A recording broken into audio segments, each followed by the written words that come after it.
Batman versus Superman. Masa ada pertarungan manusia lawan alien? Batman kan manusia ya. Nah, Superman apa dong? Tiba-tiba datang ke bumi. Superman itu Kal-El ya, manusia. Cuman dari ras apa? Kalau di bumi ya jatuhnya alien. Tapi kalau intinya dia lari kabur dari planetnya terus terjun ke bumi, terus apa gitu keistimewaan Superman itu apa? Di video ini akan saya jelaskan Batman versus Superman, kira-kira siapa yang menang?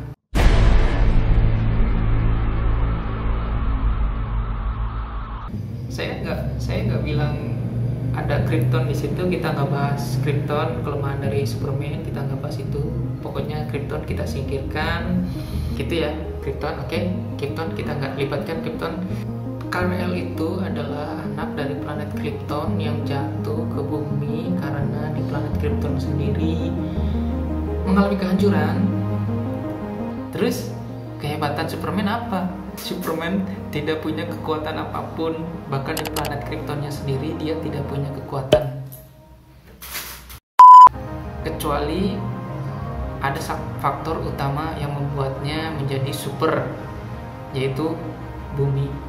Di salah satu adegan film Man of Steel, Jor-El mengatakan kepada istrinya, ketika Kal-El ini dikirim ke bumi, dia akan menjadi dewa. Artinya, bumi bisa memberikan banyak kekuatan terhadap Kal-El. Salah satunya gravitasi bumi. Gravitasi di bumi lebih lemah daripada gravitasi Krypton. Dan di bumi itu ada sinar matahari yang umurnya lebih muda dan atmosfernya lebih bergizi daripada atmosfer di planet Krypton. Earth's sun is younger and brighter than Krypton's was. Your cells have drunk in its radiation, strengthening your muscles, your skin, your senses.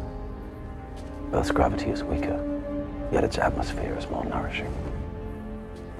You've grown stronger here than I ever could have imagined. Analoginya begini, gravitasi di bulan adalah 1/6 dari gravitasi bumi. Artinya, gravitasi di bulan lebih rendah atau lebih kecil dari gravitasi yang dimiliki oleh bumi. Itulah kenapa astronot yang sudah sampai ke bulan itu bisa melayang-layang meskipun dalam tubuhnya dia membawa banyak barang yang beratnya lebih berat daripada tubuhnya sendiri. Sama halnya dengan planet Krypton, dengan bumi. Di planet Krypton, saya asumsikan gravitasi di sana itu lebih kuat daripada gravitasi di bumi, sesuai dari pernyataan dari Jor-El yang menyatakan bahwa gravitasi di bumi lebih rendah daripada gravitasi Krypton. Sama seperti analogi dari astronot tadi, itulah kenapa Superman bisa melompati gedung yang sangat tinggi hanya dalam sekali lompatan. Hal itu juga bisa menjelaskan kenapa Superman bisa mengangkat benda-benda yang beratnya jauh lebih berat dari berat tubuhnya sendiri. Itu baru gravitasi bumi. Terus ada faktor kedua yang membuat Superman itu super adalah sinar matahari. Sama seperti tanaman-tanaman yang menyerap sinar matahari untuk sumber kehidupan. Superman pun menyerap sinar matahari untuk sumber kekuatannya. Jadi kalau misalnya tanaman kita menyerap sinar matahari untuk proses fotosintesis membuat tanaman itu tumbuh, Superman menyerap sinar matahari untuk dipakai sumber energi sehingga dia menjadi super. Bedanya, kalau manusia menyerap sinar matahari untuk mengubah provitamin D menjadi vitamin D yang baik untuk tulang. Kalau Superman menyerap sinar matahari untuk mengubahnya menjadi sinar laser.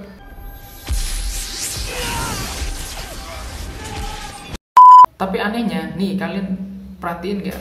Kalau misalnya memang bener sumber kekuatan Superman adalah sinar matahari, kenapa dia tinggal di kutub?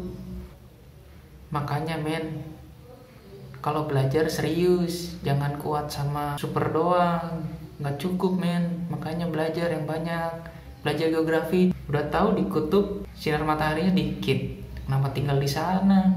Tinggalnya di Indonesia dong. Banyak tuh sinar matahari di Indonesia, tempatnya di Khatulistiwa banyak banget sinar matahari, banyak tahun.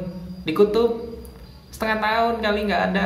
Pindah ya men, sana Khatulistiwa, Indonesia, Kalimantan ke, Sumatera ke, apa ke, pokoknya daerah Khatulistiwa lah. Lu tinggal di kutub ngapain? Dari penjelasan singkat saya tadi, kita bisa simpulkan Superman mendapatkan kekuatan supernya dari gravitasi dan sinar matahari. Lalu bagaimana dengan Batman? Dia punya kekuatan apa untuk melawan Superman yang alien dari planet Krypton itu? I'm rich. Tapi saya serius nih, Batman itu punya kekuatan 2. Punya duit, satu laginya doyan begadang. Kekuatan duit, kekuatan begadang. Serius, aku serius nih. Kau punya duit, kekuatan begadang. Makanya dia beraksi malam. Nggak pernah kan lihat Batman beraksi siang-siang gitu, subuh gitu, habis subuh. Nggak pernah kan? Itu kunci sekali untuk melawan Superman ini. Superman memiliki kekuatan supernya dari sinar matahari. Nah, bagaimana kalau dia melawan Batman saat malam hari? Dan memang nyatanya di Batman vs Superman itu mereka bertarung saat malam. Jadi bisa kita asumsikan bahwa setengah dari kekuatan Superman itu hilang saat malam. Diambil keuntungannya oleh Batman agar Batman itu bisa memenangkan pertarungan melawan Superman. Nah, kalau nggak salah ingat di film itu, Batman kan menggunakan armor ya, kayak semacam robot. Itu tuh dia memang sengaja untuk bisa melawan kekuatan Superman yang setengah hilang tadi. Lu nggak percaya nih, lihat nih di trailer nih, gimana dia bisa menangkis pukulan Superman.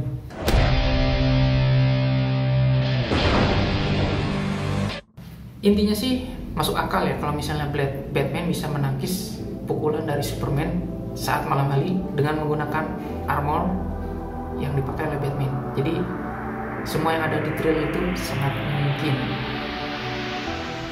Gimana? Coba tolong diputar lagi itu yang Batman bisa nangkis pukulan Superman itu gimana? Coba diputar.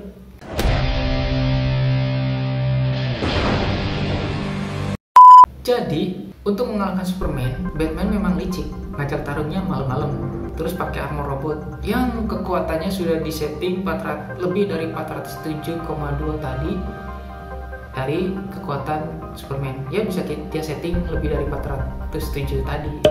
Hah? Berapa? 407 tadi. Ya dari mana? Berat Henry Cavill itu sekitar 92 kg. Kalau di bumi dia bisa mengangkat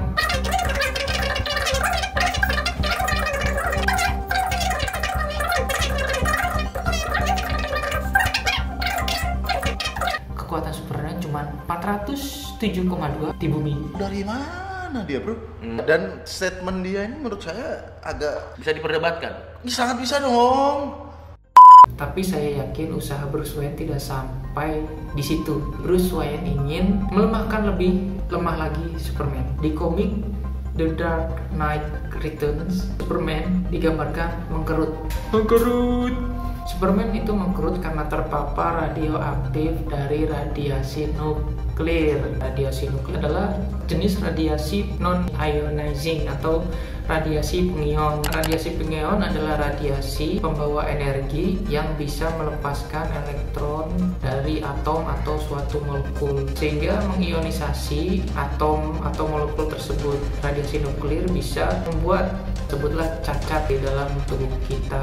Makanya kalau kita dekat-dekat dengan namanya sinar X atau sinar gamma itu kita diwajibkan untuk menutup tubuh kita dengan bahan tertentu supaya tidak terjadi pelepasan elektron dari tubuh kita. Ini kalau misalnya manusia biasa, jadi radiasi nuklir ini bisa mengubah susunan sel dari tubuh kita tanpa terkecuali Superman yang manusia juga dari ras planet Krypton. Meskipun dia datang dari luar angkasa, turun ke bumi juga sifatnya sama seperti manusia ketika dia mendapat radiasi pengion dari nuklir tersebut. Terus apa hubungannya dengan Bruce Wayne tadi? Ya kalian pikir aja gitu, di kota Gotham itu orang paling kaya itu Bruce Wayne. Dia punya semua sumber daya alam dia miliki. Dia punya Wayne Enterprise, pabriknya banyak, itu punya Bruce Wayne. Jadi memungkinkan sekali kalau dia bisa mendapatkan zat-zat kimia yang bisa menghasilkan radiasi pengion tadi seperti radon, sinar gamma, sinar X, uranium mungkin. Dia juga punya duit, ya gelotorin aja duitnya. pabriknya juga punya dia, tinggal ambil aja bahan-bahannya. Misalnya mau serat robot tadi, bisa dia dapat. Jadi intinya satu kekuatan selain begadang, dia punya duit. What are your superpowers again? I'm rich. Jadi jangan heran kalau misalnya nanti Batman kalau ketemu Superman bakal mengkerut, Batman bakal menang. Tapi ingat, jangan percaya, ini cuma fiksi ilmiah. Sampai jumpa di video analisis selanjutnya.